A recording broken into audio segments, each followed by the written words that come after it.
Low back में अगर एक साइड पर पेन हो रहा है और कभी कभी लेग तक भी जाता है, इनफैक्ट खड़े होने पर या लेटते वक्त ये पेन बढ़ जाता है या करवट बदलते वक्त भी ये पेन बढ़ जाता है, तो ये हो सकता है एसआई जॉइंट पेन।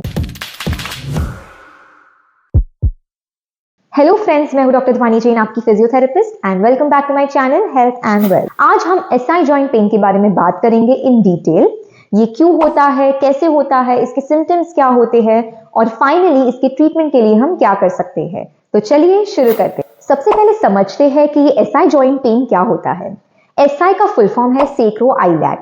ये सैक्रोइलिएक जॉइंट हमारे हिप्स और स्पाइन के बीच में होता है और ये दोनों तरफ प्रेजेंट होता है। ये जॉइंट मेनली शॉक एब्जॉर्बर का काम करता है। अब अगर ये जॉइंट ज्यादा मूव करे तो भी पेन और कम मूव करें तो भी पेन, यानी कि एकदम बैलेंस्ड मूवमेंट होना बहुत जरूरी है। अब हम देखते हैं कि एसआई जॉइंट पेन के कॉजेस क्या है। नंबर 1 है ज्यादा हैवी वेट्स उठाना। अगर आपके काम में इन्वॉल्व है कि आपको बहुत सारा वजन उठाना पड़ता है दिन भर, या तो जिम फ्रीक्स जो स्क्वाट्स करते हैं, कोई भी एक्सरसाइजेस करते हैं जिसमें बहुत सारा वजन उठाते हैं लेकिन उनका फॉर्म करेक्ट नहीं होता है, तो ये एसआई जॉइंट पेन उनको हो सकता है। सेकेंड है कोई भी एक तरफ ज्यादा प्रेफर करना, यानी कि अगर आप एक तरफ ज्यादा वेट देके खड़े रहते हैं या एक तरफ ज्यादा वेट देके बैठते हैं इस तरह, तो वो वाली साइड पे आपको जॉइंट पेन हो सकता है। नंबर 3 है इंजरी या फॉल।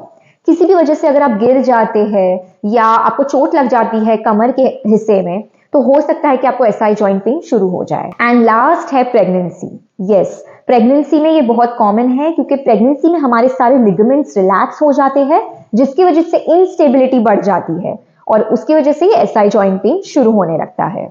नेक्स्ट है symptoms of SI joint pen, यानी कि ऐसे क्या लक्षण होते हैं जिससे आपको पता चलेगा कि आपको एसआई जॉइंट पेन हुआ है या नहीं। तो नंबर 1 है लो बैक में एक डल एक शुरू हो जाएगा। जो एसआई जॉइंट है वहां पर आप फिंगर पॉइंट आउट करके बोल सकते हैं कि यहां पर मुझे दर्द हो रहा है। सेकेंडली, ये जो लो बैक पेन है वो कभी कभी पैरों तक भी जाता है। बहुत सी बार तो सीधा खड़े होने पर या करवट बदलने पर, सीढ़ी चढ़ते वक्त भी ये पेन बढ़ सकता है। यानी कि जब आप पूरे दिन बैठेंगे तब आपको कोई दर्द महसूस नहीं होगा, लेकिन जैसे ही आप उठेंगे आपको अचानक से एक करंट जैसा दर्द महसूस होने लगेगा एसआई जॉइंट के यहाँ पे। एंड लास्टली, जिस तरफ एसआई जॉइंट पेन है हो सकता है कि उस तरफ आपको ज्यादा स्टिफनेस फील हो या टाइटनेस भी फील हो सकती है। ऐसा लग सकता है जैसे वहां के सारे मसल्स एकदम जकड़ गए हैं। ये सब लक्षण पहचानने के बाद जब आप फिजियोथेरेपिस्ट के पास जाते हो तो फिजियोथेरेपिस्ट भी कुछ टेस्ट करते हैं। ये ब्लड टेस्ट नहीं होते बल्कि फिजिकल टेस्ट होते हैं, जिससे वो कंफर्म हो जाता है कि ये एसआई जॉइंट पेन ही है और अकॉर्डिंगली वो ट्रीटमेंट शुरू करते हैं। अब हम ट्रीटमेंट की ओर बढ़ते हैं। एसआई जॉइंट पेन के ट्रीटमेंट में 3 चीजें जरूरी है। सबसे पहले है रेस्ट एंड पेन रिलीफ। अब जो दर्द हो रहा है, जिस वक्त दर्द हो रहा है, तो वो दर्द कम करना तो बहुत जरूरी है और इसीलिए बहुत से डॉक्टर्स रेस्ट सजेस्ट करते हैं कुछ दिनों के लिए, यानी कि कोई भी एक्टिविटी अवॉइड करनी होती है, कुछ वजन उठाना अवॉइड करना होता है। एंड सेकेंडली, पेन रिलीफ के लिए एंटी इंफ्लेमेटरी या एनाल्जेसिक मेडिसिन भी दी जाती है। सेकेंड है मैनुअल थेरेपी। मैनुअल थेरेपी के लिए आपको फिजियोथेरेपिस्ट के पास जाना पड़ेगा और ये आप घर पे नहीं कर सकते हैं। बेसिकली क्या होता है, फिजियोथेरेपिस्ट आपके जॉइंट को मोबिलाइज करते हैं जिससे जो इंस्टेबिलिटी है वो दूर होगी और आपका पेन ठीक होगा, आपकी जॉइंट की मोबिलिटी भी ठीक होगी। एंड लास्ट है स्ट्रेंथनिंग एंड स्ट्रेचिंग एक्सरसाइजेस। देखिए, exercise is the long term solution. आप कितना भी पेन रिलीफ मेडिसिन ले ले, जेल लगा दे, सेक कर ले आइस पैक का या हीट का, लेकिन जब तक आप एक्सरसाइजेस नहीं करेंगे तब तक आपका ये पेन नहीं जाने वाला है, क्योंकि ये सारी एक्सरसाइजेस फोकस्ड होती है आपके जॉइंट के आजू बाजू के मसल्स को स्ट्रॉन्ग बनाने के लिए। इसीलिए एक्सरसाइज करना बहुत जरूरी है। और अब हम प्रैक्टिकल डेमोन्स्ट्रेशन देख लेते हैं कि आपको घर बैठे बैठे कौन सी एक्सरसाइजेस करनी चाहिए। सबसे पहले है मसल एनर्जी टेक्निक। इसके लिए आपको क्या करना है, इस तरह दोनों घुटने बेंड करके लेट जाना है। अब जिस तरफ आपको पेन है उस पैर के थाई के ऊपर की तरफ एक हाथ रख देना है और दूसरे थाई के नीचे की तरफ एक हाथ रख देना है। जो हाथ ऊपर है उस पैर को आपके हाथ की तरफ आपको ऊपर प्रेस करना है और साइमल्टेनियसली दूसरे पैर को आपके हाथ की तरफ नीचे की तरफ पुश करना है।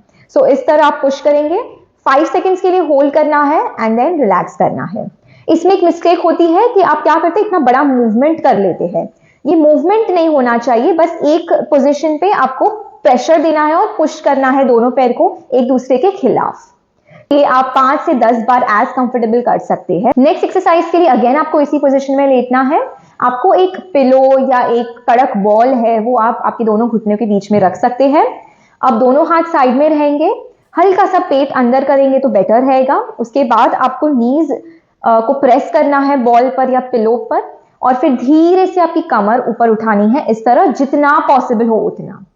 तो आप ऐसे उठाएंगे, होल्ड करेंगे 5 काउंट्स के लिए, 1 2 3 4 5, एंड देन रिलैक्स करेंगे। ऐसे 5 to 10 रेपिटेशंस एज कंफर्टेबल आप कर सकते हैं। थर्ड एक्सरसाइज है क्लैम शेल्स। इसके लिए आपको कोई भी एक तरफ लेट जाना है। ध्यान रखिए आपको दोनों तरफ करना है, तो कोई भी साइड आप पहले कर सकते हैं।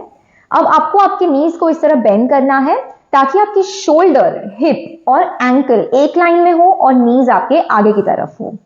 अब आपको धीरे से आपके पैरों को इस तरह स्प्रेड करना है, यानी कि दोनों नीज एक दूसरे के खिलाफ लेके जानी है।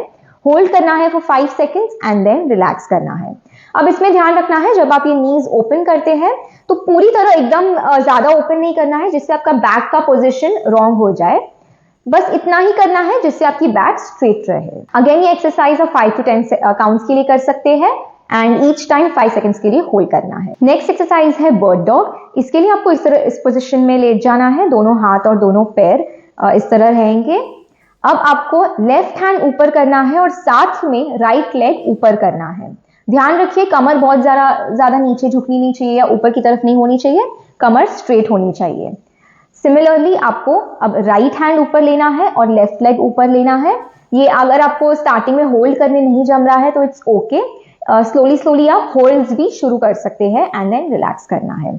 Again 5 to 10 repetitions on each side कर सकते हैं। अब बहुत सी बार क्या होता है ना, जिन्हें एसआई जॉइंट पेन होता है उन्हें सिट टू स्टैंड करने में बहुत डिफिकल्ट होता है। यानी आप बैठे हैं बहुत टाइम से, टीवी देख रहे हैं, काम कर रहे हैं वगैरह, उसके बाद जब आप उठते हैं ना आपको बहुत ज्यादा पेन हो जाता है। तो उसके लिए हमें एक एक्सरसाइज करनी है which is sit to stand. इसमें क्या करना है, आपको दोनों हाथ इस तरह बेड पे रखने हैं, पैर जमीन पे टेके हुए रहेंगे एट 90 डिग्री एंगल। अब आपको क्या करना है, आपकी जो फुल बैक है अपर टू लोअर उससे थोड़ा इस तरह आगे शिफ्ट कर देना है। अब शिफ्ट करने के बाद पूरा वजन पैर पे और हाथ पे आना चाहिए, कमर पे कोई वजन नहीं लेना है, ये ध्यान रखिए। अब मैंने हाथ पे वजन ले लिया, पैर पे वजन ले लिया और फिर मुझे इस तरह उठ जाना है। सिमिलरली बैठने के बाद क्या करना है, अगेन थोड़ा आगे झुकना है, हाथ को टच करना है और फिर धीरे से इस तरह बैठ जाना है।